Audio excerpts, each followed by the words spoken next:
Hey, how you all doing? Welcome to The Scope with Panamotive. I'd like you to meet Nongari Wamushai. She is the CEO and the founder of Penda Foundation.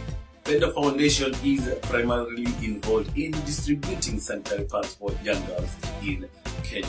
It is also involved in mentoring young boys and mentoring young girls to become better leaders of tomorrow. Welcome to The Scope. I'm Nongari Wamushai, CEO of Penda Foundation. And it's an NGO. We help needy school girls and school boys with sanitary towels and underwear and also uniforms. I grew up in Mudore, a place called Gaduguri in Kabete, Kiambu. And I went to school, to Mudore Primary School. I went to Kanyari High School. And I went to college. I did a diploma in beauty therapy. My mission is to make sure that we have responsible men and women, and that is why I'm using Penda Foundation as a platform for the young boys and girls to mentor them and to encourage them and to tell them that this is just a passing cloud, that the challenges that they're facing ziko tu kwa muda tu and then zitaisha. Nongari Wamushai has a background in radio, and I was curious to know how she got into radio and what media houses did she work for in Kenya. Okay. I've been a radio addict. I call myself radio addict because as nikiwa kutoka I think 7 years, 8 years, nilikuwa napenda sana radio. And my dad used to complain because kila time radio yetu iko full blast. Nilikuwa napenda music, nilikuwa napenda venye watu wana present. And that's how I ended up, loving radio. And I think it is something that is in me because after school, nikafanya beauty therapy. But after kumaliza, I ended up in radio. Because nilimaliza shule in 2001, then in 2002 nikaenda radio. After kufanya for I think 6 months, I went to college, I did beauty therapy, then I found myself again in radio. So that is where I belong, and that is what I'm gonna do for the rest of my life. I started with Kameme. We started doing voiceovers, classifieds and commercials, and then that is where I trained. We were trained to write, to edit, and to translate. Then the following year, I went to Inoro ikafunguliwa, so nikaenda nikadu voiceover nikachukuliwa. That time I was good. I could edit, translate, and voice. Then after that, I went to Royal Media Services. It's the same with Inoro, but nikaenda Radio Citizen. After that, nikaenda Shoro. I worked in Shoro for 4 years as a continuity presenter. So hiyo time nilikuwa nafanya show ya from 8 to midnight every day, 5 days a week. And then after that nilikuwa bado nafanya TV. I did in True Colors. Nilikuwa nafanya extras with Akina Churchill and Mshamba Chief, our public makers. We did work with them. Then after that, I worked with Boston Media. Then nikafanya na Countryside. Leo inaitwa Mururi, I think Mururi FM. Nikafanya na Countryside. After that, I got another job at Boston Media. Then I ended up again in Royal Media Services, Radio Citizen, doing voiceovers. Going back to Penda Foundation, I asked Nongari when Penda Foundation was established, how they have been able to achieve their goals so far, and what kind of assistance they need from the society. Penda Foundation started 2012, March, but I had thought about it a long time ago, but I didn't have money. So we started with the few points that we had. What we do is we donate sanitary towels and underwear. At first, that was our main thing, but we realized that watoto hawana uniform, so we started giving out uniforms, and so we included even the boys. And what we are doing is to mentor boys, because as we know that the girl child has been empowered so much that the boy child was kept aside. And so we end up with so many boys being into drugs, ending up into drugs and just, stuff that is not good to their health and also to the society. So what we do is we donate uniforms. We have a talk with them. I write scripts and they are read out to them. I also look for my friends who can go and talk to them and mentor them in any positive way.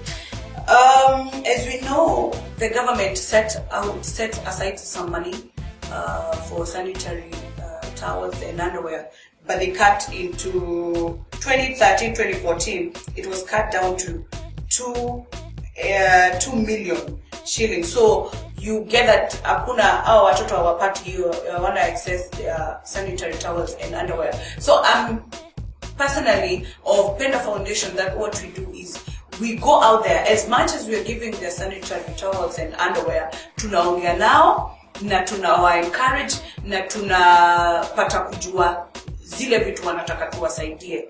So we ask for donations, we ask for cars, clothes, money, computers.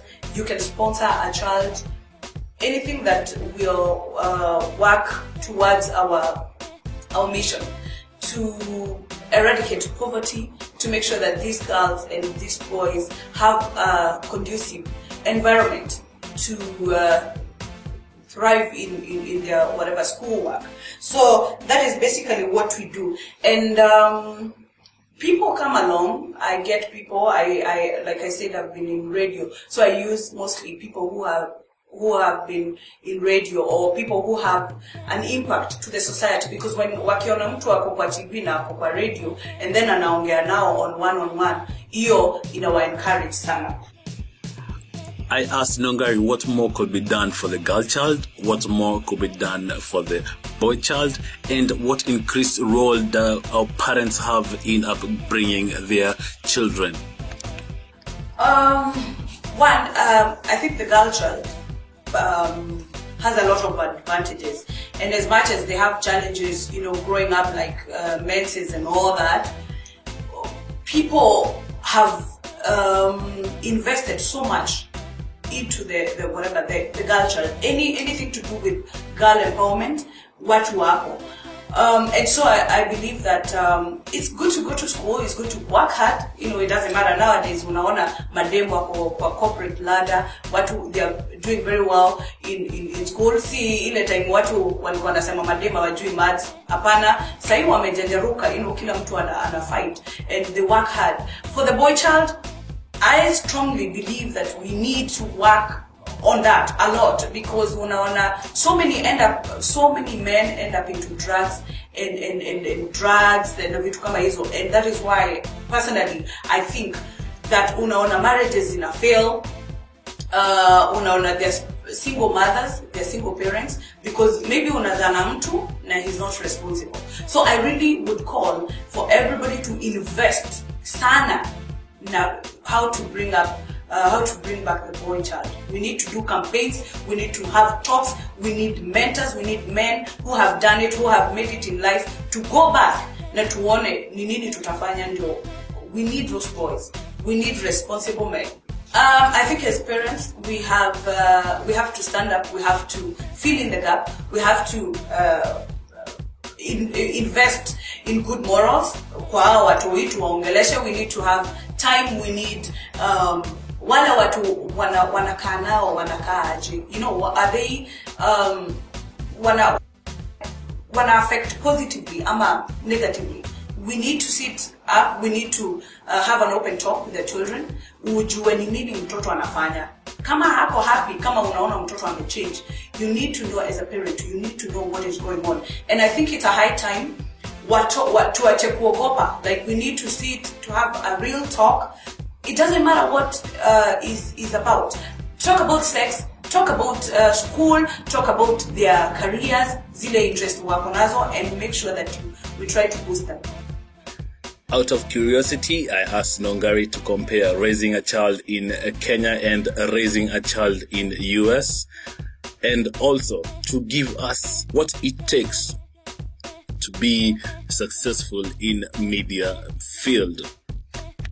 Ooh, I'm so grateful that I grew up in Kenya, because in Kenya watu walikuwa any parent angekuchapa na akwambie this is the way to go. But when you come here, it's totally different. Huku mtoto haguzwi, so you end up having mapero ndio wanaogopa ati asitue makarao. But I still think as parents we need to be very very strict na huyo mtoto ajue akiwa huko nje anaweza fanya whatever, but akikuwa kwa hao, I think ni vizuri parents wakuwe very strict na wajue what is going on now. Huyo mtoto ajue they're being brought up by an African, not an American, an African, na to instill hizo vitu poa, hizo vitu tunajua, because as much as tunakuja huku, even if you do something wrong, unajua hiyo kitu ni wrong, and kuna ile kitu inakuambia ufanye kitu fit. So I think it's a high time hata watoto tukilelea huku, we need to be very strict na bado tuwapende lakini tuwaonyeshe njia poa. You have to have guts, you have to be very brave, because lazima will grow thick skin, because some people are very mean. People will SMS, people will call you and tell you all sorts of stuff. People can be very rude, but on the other hand, kuna watu very very supportive.